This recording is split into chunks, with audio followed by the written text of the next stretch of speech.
Got my head in the clouds and my feet on the ground. I got big dreams, gonna make them true. Hey, Toby here in the Genius Lab, where we help you realize your greatness. Today is number 13 podcast. It's called Action is the Key. This is all information from my book that I just recently released called Release Your Shit and Reclaim Your Power. And I'm getting ready to do a workshop on the island of Kauai where I'm going to help people realize their greatness, release their shit, and reclaim their power. And I'm looking forward to that. If you have any interest in that, get in touch with me, Toby at tobychristensen.com. I'd be happy to give you the details. And then in September of 2019, whenever you're listening to this, but I will continually be revisiting these places. I will also be doing a big retreat up in Mount Shasta, which is a very mysterious place and lots of fun. So anyway, today in podcast number 13, Action is the Key, we are going to talk about action. One of my favorite quotes from Stephen Pressfield, who I just love, is the sure sign of an amateur is he has a million plans and they all start tomorrow. I'm like, oh shit, no kidding, right? Because tomorrow never comes. So you got to have people, I run into them all the time, people that are planning and planning and planning and planning and planning, and they don't get a fucking thing done ever. And then of course there's good old Gary V. It's easy to dream it, but it's harder to execute it. And I listened to one of his rants that had like 8,000 cuss words in it. But the bottom line is execution is everything. It's better to execute something than to have perfection on nothing. Okay. And this is another thing that I see all the time. Well, I'm not quite ready. I'm not quite ready yet. I'm not quite ready yet. You're never going to fucking be ready. Okay. So get something out there. And I did it. I did this crazy thing. Like I had my book ready. And I the one step that I didn't take was punctuation editing, right?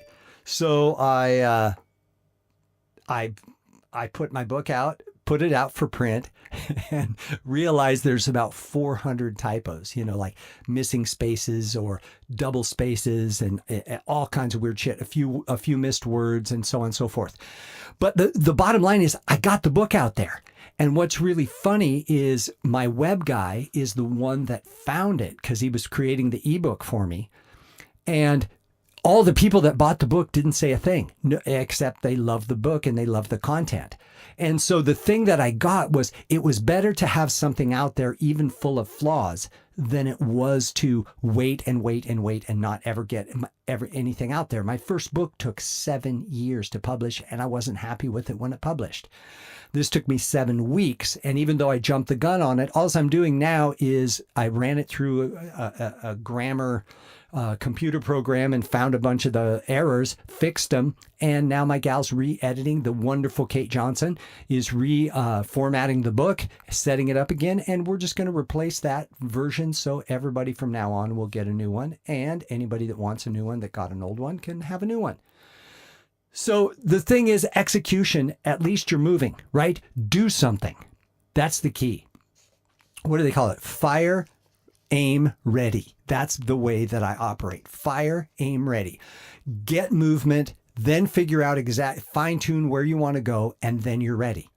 If you wait till you're ready, you'll never, ever do it. You will never get off your ass. I know I have a friend that's been planning a retreat program for like 12 years. And he's got like 50,000 pages of research on all these different places and all this different curriculum and all these different teachers. And you know what? He still hasn't done a workshop. I mean, it's like, dude, just fucking commit to something. Do something in your basement for Christ's sake. Yeah, we got to get things moving. If you're going to do something, do something. Don't just sit around and research, okay? Not that research is a bad thing, but it can also be, as you'll see in a minute, a distraction. So execution is the key to everything, and that's the key to remember. In a chapter that's coming up, I'm going to talk about the triad of torment, which are these three things that always completely fuck with you. and create all kinds of problems. It's like part of the human condition. Like everybody has these three things. But the one that I want to talk about, because this is the thing that mostly keeps people from execution, is overwhelm. Okay?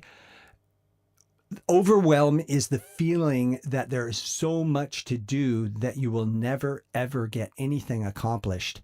And that keeps you absolutely frozen from doing anything. Okay?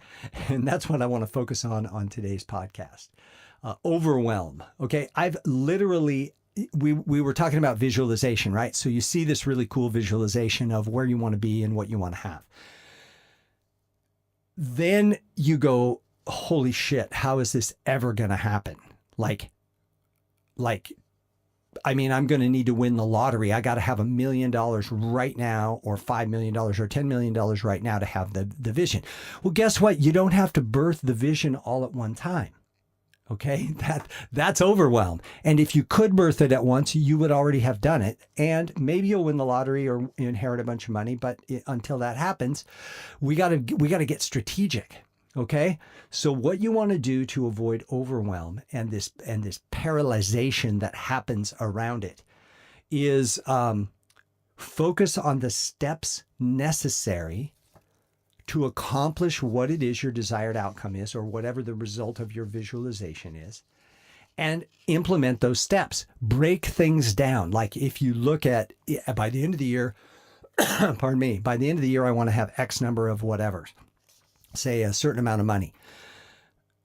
Put a little away each month. Okay. Just put it away. And then guess what? At the end of the year, you go, holy shit, look at all this money I have that I wasn't even paying attention to because I was taking steps every month or every week. So, and the other thing that's really important is remember that everything starts with a thought. Okay. So the thing you have to do is get really clear. We're working with visualization, and we talked about that in the last podcast. In addition to visualization, we want to talk about steps of execution.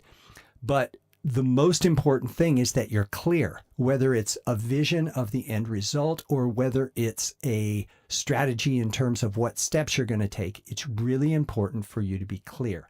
The more clear you are, the easier it will be to move forward and execute the step that's necessary. Okay?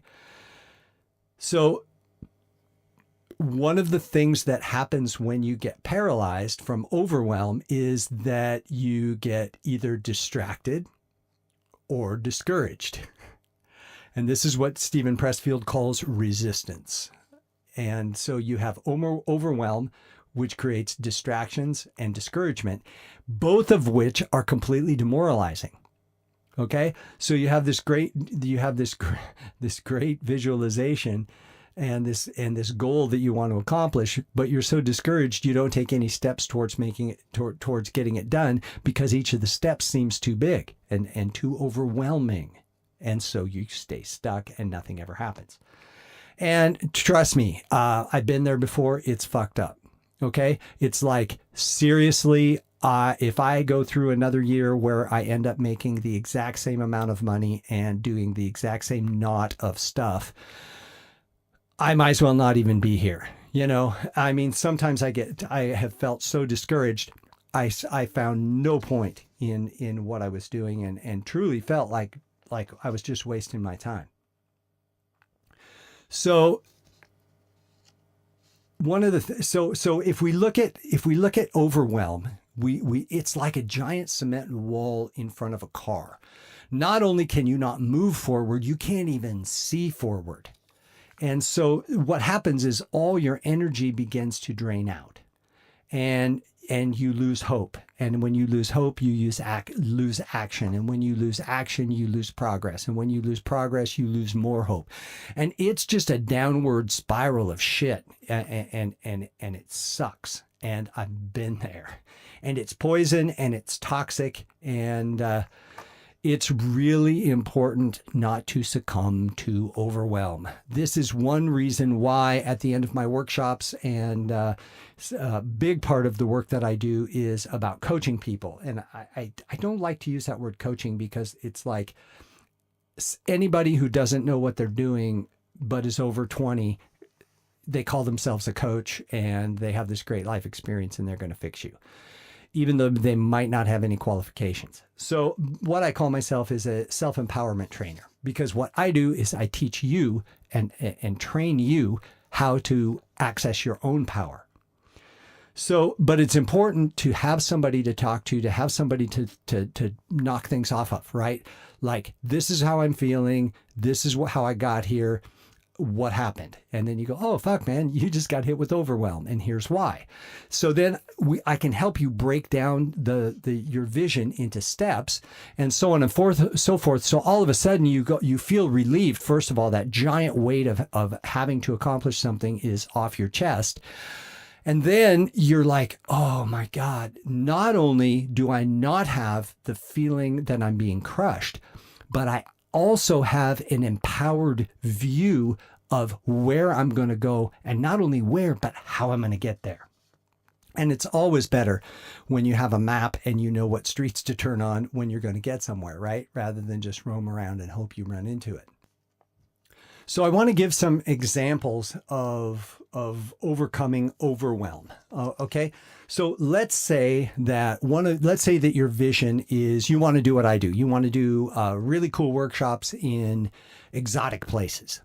Okay. So you want to travel around the world and you want to do something, you want to make an impact on the world. So you want to make people's lives better. And you want to do this by doing workshops and sharing your wisdom or some technique or whatever it is that you have. Maybe you're a yoga instructor or you've developed some kind of new psychological process or whatever. It doesn't matter. The thing you want to do first is do your own work, right?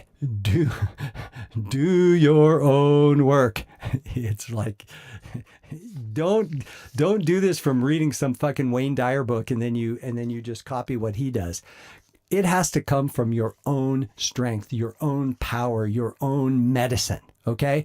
So it has to be something real if you want it to be effective. If you want to be a copycat, then just like turn this thing off, because this is for empowered people, right? So do your work so you learn your shit. Okay. Then develop a curriculum. And the curriculum's really easy because as you work through your shit, journal, look at the steps that you've taken to get where you want to go, and write it down, because basically all you're going to do is have people follow you, right? A good leader leads by example. So lead and people will follow.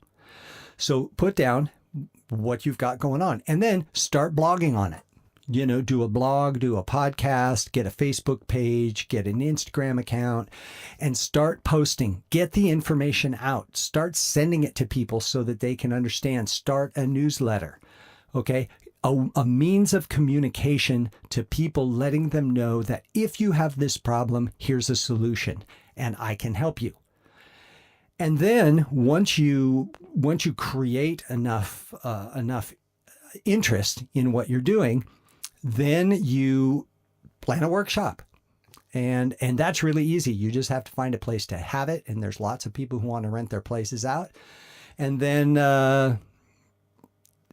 you just do your thing and you break it down. And whether it's a one day workshop, I would recommend starting small.